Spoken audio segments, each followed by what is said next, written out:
하루의 세금살롱 한번 시작해 보도록 하겠습니다.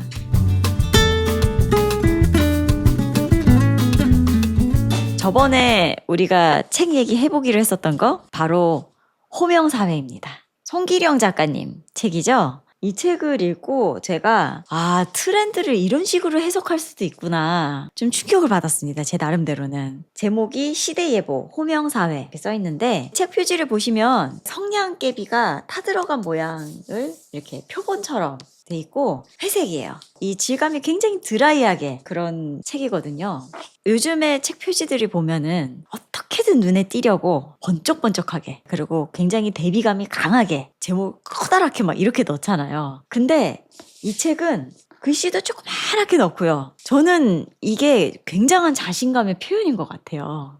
아니나 다를까 안의 내용을 보면은 와 정말 책 잘 썼다 이런 생각이 저는 많이 들었습니다. 어떤 책이든 맨 앞부분에 후킹을 하는 굉장히 자극적이고 내가 하고자 하는 말에 대한 어떤 시작점 이런 거를 쭉 얘기를 해주기 마련인데 여기서 이제 무슨 얘기를 하고 있냐면 일본의 GDP를 한국이 뛰어넘었다 이제 이런 얘기를 해요. 지금 이렇게 된 시점에 우리가 어떻게 달라져야 하는가 그리고 요즘에 우리 세태는 어떤가 이제 이런 얘기를 GDP가 1000달러였던 시대에는 부모님 세대 우리 조부모님 세대에는 별로 잃을 것이 없기 때문에 무엇인가 도전하거나 새로운 거를 해보는 거에 대해서 크게 반감이 있지도 않고 어떻게 되는 건지도 몰랐다. 이런 표현을 해요. 아무도 어떻게 될지 모르고 잃을 것이 없어 섣불리 한계선을 긋지 않았다. 그래서 자녀한테 달리 해줄 것도 없고 그냥 고봉밥을 채워주면서 위인전을 사주고 꿈을 크게 가져라 이렇게 했었다는 거죠. 그런데 GDP 3만 달러 시대가 되니까 이제는 아무거나 해보기에는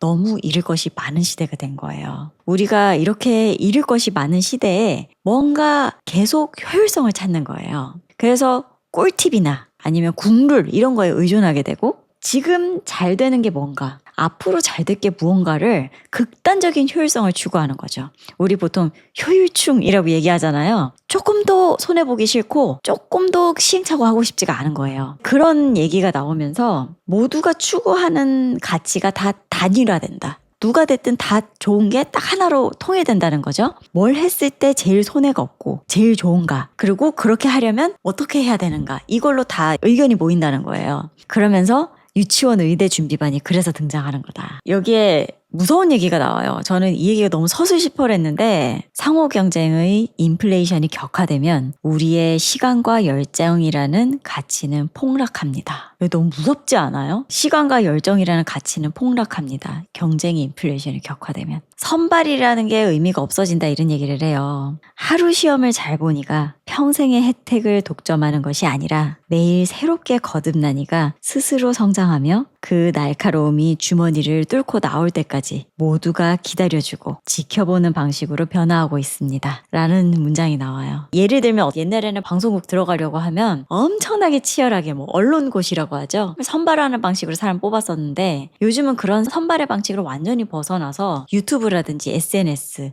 1인 방송 이런 걸로도 얼마든지 자신의 영향을 펼칠 수 있게 그런 세상이 됐다는 거예요. 그러다 보니까 선발이 몰락하는 시대다 이런 얘기가 나오더라고요. 이렇게 개개인의 개성과 개개인의 본인만의 어떤 가치를 찾아나가는 중요하다는 부분이 와닿았습니다. 제가 지금 세무사 한 지 10년 차인데 저보다 더 오래되시고 더 훌륭한 분들 많이 계실 수도 있죠. 그렇지만 저 나름대로 이렇게 유튜브하고 미술 전공이었던 것도 살려서 전시도 하고 이런 점이 저를 유니크하게 만들어준다고 생각을 하거든요. 그런 부분이 요즘에 조금 떠오르는 새로운 시대의 어떤 지향점이 아닌가, 이상향이 아닌가 그런 생각을 좀 해봤습니다. 국룰하고 꿀팁 이런 것들에 우리가 너무 치중해 있진 않나. 그런 것들 때문에 자꾸 획일화되고 자꾸 너무 효율만 쫓고 이렇게 되는 것 같다. 이런 얘기를 하면서 좋아하고 싫어하는 거에서 자립을 할 수 있다라는 이런 내용이 나오는데 없어지지 않을 직업들이라는 장이 있습니다. 여기에 이제 어떤 부분이 나오냐면요. 대부분의 오프라인 비즈니스에서 사람이 중요한 존재로 남는다는 것은 고객들이 원하는 바가 전문적인 지식이 아니라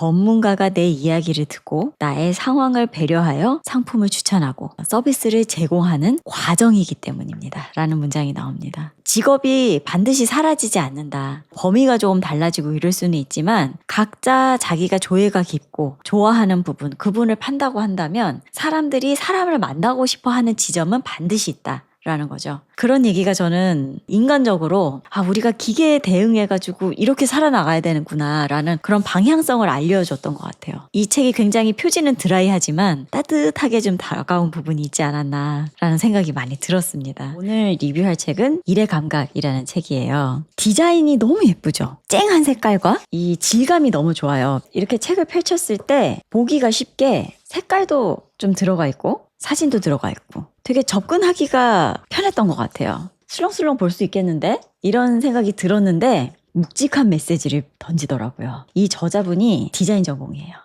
디자인 전공한 사람이 책을 쓰면 이렇게 쓰는구나 라고 느꼈고 브랜딩하고 디자인에 대한 이야기인데요. 제가 읽어보니까 너무 독특했던 게 이분이 디자이너인데 그런 브랜딩까지 하셨다는 거. 사공이 하나여야 목표로 한 세계관을 제대로 구현할 수 있습니다. 이런 문장이 있어요. 어떤 프로젝트를 할 때 너무 많은 사람의 이야기를 듣고 너무 많은 의견을 반영을 하면 이도저도 안 된다는 내용이에요. 저는 이게 너무 공감이 되더라고요. 사공이 하나여야 목표로 한 세계관을 제대로 구현할 수 있습니다.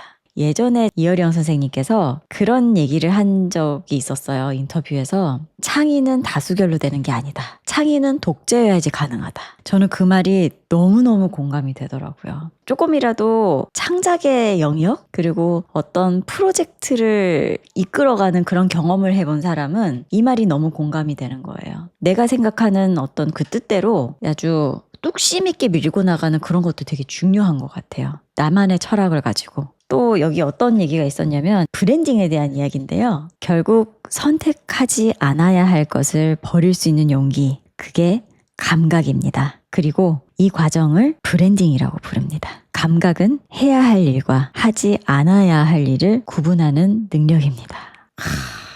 사장님 모두가 크리에이티브 디렉터이고 감각이 필요하다. 이런 얘기를 하고 있어요. 브랜딩을 해본 사람으로서 이 얘기를 하실 수 있는 게 뭐냐면 선택하지 않아야 할 것을 버릴 수 있는 용기. 지금 유행이 어떻다. 혹은 요즘 시류가 어떻다. 이런 것 때문에 내 철학을 버려서는 안 된다. 이런 얘기로 봐야 할 것 같아요. 제가 브랜딩에 대해서 나름대로 독학을 많이 했거든요. 참 브랜딩이 뜬구름 잡는 얘기인 것 같으면서도 이걸 한번 이해하고 나면 진짜 이게 제일 중요한 거더라고요. 제가 세무사 대상의 강의를 하거든요. 그런데 가서도 제가 브랜딩의 중요성을 굉장히 강조해요. 상식은 설득이 어렵지 않습니다. 실행에 용기가 필요할 뿐. 브랜딩이란 일의 본질이자 존재 의미를 뾰족하게 하는 일입니다. 브랜딩을 굳이 하나로 표현하기가 참 힘들거든요. 브랜딩이라는 게 뜬구름 잡는 소리 같다고 말씀드렸잖아요. 브랜딩을 뭘로 표현하기가 참 어려운데 그런 거를 빗대어서 이렇게 설명을 하는 것 중에 이런 문장이 되게 잘 맞는 표현이 아닌가 싶어요. 존재의 의미를 뾰족하게 한다. 나의 존재 이유를 그렇게 표현한다 라는 의미겠네요.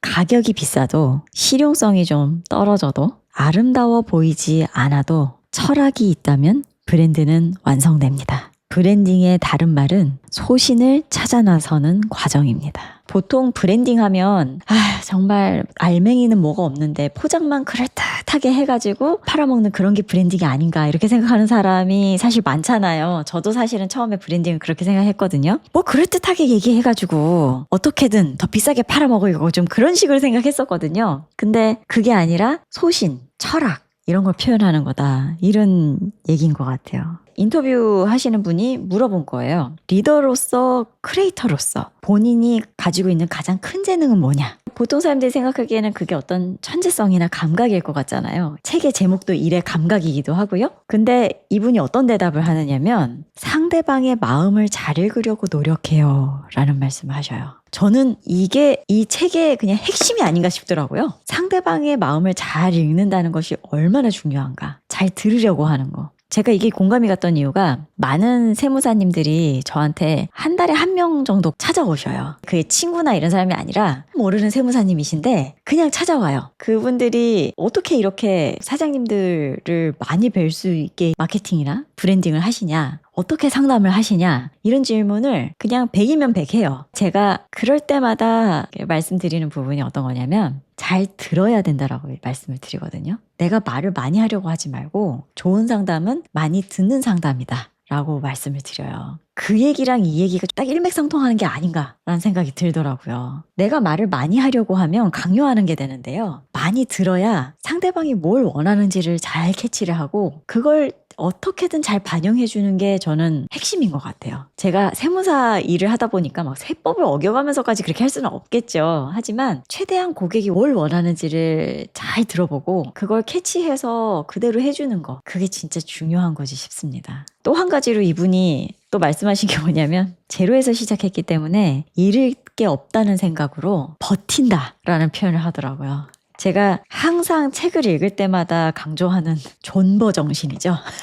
이렇게 성공하신 분조차도, 이렇게 탁월한 성과를 내시는 분들조차도 와, 버틴다는 표현을 쓰고 잃을 게 없다는 생각으로 와, 이렇게 도전을 한다, 이렇게 말씀을 하시는구나, 그런 깨달음을 주는 그런 책이었습니다.